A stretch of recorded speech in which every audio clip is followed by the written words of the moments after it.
Friends, hi friends, welcome to my channel. నేను ఇప్పుడు కోడిగుడ్డు ఉల్లిపాయ కారం చూపిస్తున్నాను.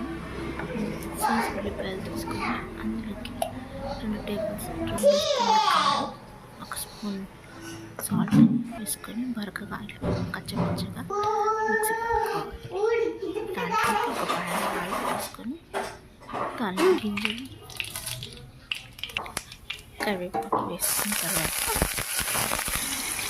ఉల్లిపాయ ఫ్రై చేసుకొని పచ్చిమిర్చి పోయిన తర్వాత ఫ్రై చేసుకోవాలన్నమాట. కొంచెం ఆయిల్ పడుతుంది,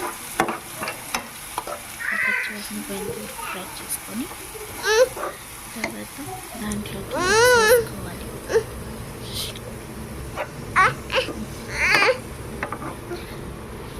ఇట్లా మిక్స్ వేసుకుంటే చాలా బాగుంటుంది. ఒకసారి మీరు ట్రై చేయండి. Thank you for watching.